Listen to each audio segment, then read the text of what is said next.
आज हम शुरू करने जा रहे हैं प्रश्नावली नंबर 2। जिस दूसरी प्रश्नावली का अपने नाम है बहुपद। तो सबसे पहले अपने को बहुपद की परिभाषा पता होनी चाहिए। तो बहुपद की परिभाषा है ऐसा बीजीय व्यंजक जिसमें चर की घात 0 या धनात्मक हो बहुपद कहलाता है। तो कहने का मतलब है कि ऐसा बहुपद होना चाहिए अपने पास जिसकी घात या तो 0 हो या धनात्मक हो। तो कहने का अर्थ क्या है, वो पूर्ण संख्या के रूप में होना चाहिए, अपूर्ण संख्या नहीं होनी चाहिए। जैसे ये समीकरण लिख रखा है 5x² + 3x + 2, ये क्या है, एक बहुपद का समीकरण है। अब आगे देखिए, इधर भी देखिए t² - t + 5, ये भी क्या है, बहुपद है। अगर मान लो अपने को ऐसे दे दे t⁴ +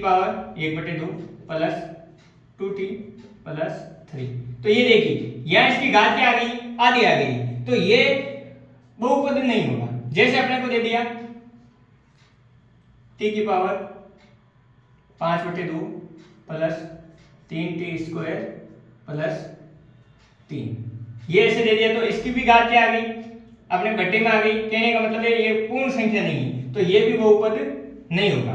फिर अपने को पता करनी है बहुपद की घात क्या होती है। तो अपन हेडिंग बनाई बहुपद की घात। बहुपद की घात किसी बहुपद में सबसे बड़ी घातांक को ही बहुपद की घात बोलते हैं। जैसे अपने को कोई बहुपद दे रखा है, उसमें अधिकतम जो घातांक होती है वही क्या होती है, उस बहुपद की घात। जैसे अपने को दे रखा 5x² + 3x + 7, तो देखो x की अधिकतम घात कितनी है, 2 है, तो इसकी घात कितनी हो जाएगी, 2।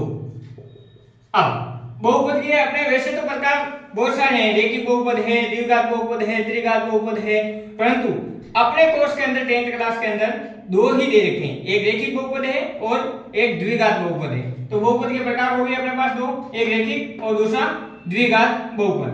अब रेखिक बहुपद का व्यापक रूप होता है ax + b, और जहां a ≠ 0। अगर a 0 हो गया तो वो रेखिक समीकरण ही नहीं रहेगा, रेखिक बहुपद ही नहीं रहेगा।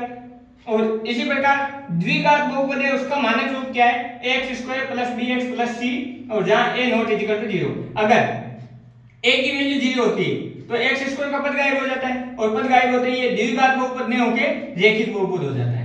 तो अपने को a की वैल्यू 0 नहीं लेनी है।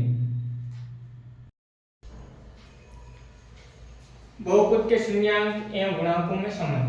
तो बहुपद के शून्यांकों और गुणांकों में संबंध ज्ञात करना। तो शून्यांक क्या है, शून्यांक का मतलब है कोई जो अपने को बहुपद दे रखा है उसके चर के कितने मान ज्ञात किए जा सकते हैं, वो शून्यांक है। तो रेखिक बहुपद है तो रेखिक बहुपद का एक शून्यांक ज्ञात किया जा सकता है, और द्विघात बहुपद है तो उसके दो शून्यांक ज्ञात किए जा सकते हैं। तो अपने पास रेखिक बहुपद दे रखा है ax + b, तो इसके बराबर में अपन 0 लेंगे, 0 लेके b को अपन उस तरफ भेजेंगे तो बराबर में क्या आ गया, 0, और इधर क्या बच गया अपने पास ax बराबर में -b। अब ये a गुणे में उधर जाएगा तो कहां जाएगा, भाग में, तो अपने पास क्या आ गया -b/a। अब देखो ये माइनस का तो माइनस, b क्या है, तो b अपने पास देखो अचर पद है तो अपन लिख दिया अचर पद, और a क्या है, x का गुणांक, तो x का गुणांक लिख दिया। ये शून्यांक और गुणांकों में अपन ने संबंध बता दिया। ऐसे ही अपने पास है द्विघात बहुपद। द्विघात बहुपद अपने पास होती है ax² + bx + c, जहां a ≠ 0। तो इसको अपन सॉल्व करेंगे, जब ट्यूशन करेंगे उस टाइम पे इसके दो शून्यांक ज्ञात करेंगे, और शून्यांक होते हैं अल्फा व बीटा।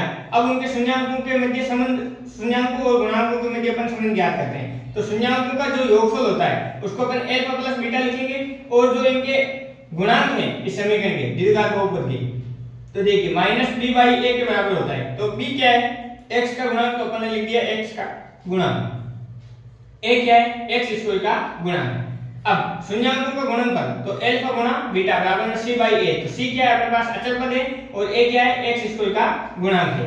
अब एक स्पेशल केस जब आता है अपने पास कि यदि शून्यांकों का योगफल दे देवे क्वेश्चन में और गुणनफल दे देवे और पूछे कि द्विघात बहुपद ज्ञात कीजिए, तो उसके लिए सूत्र होता है x² - alpha + beta x + alpha beta.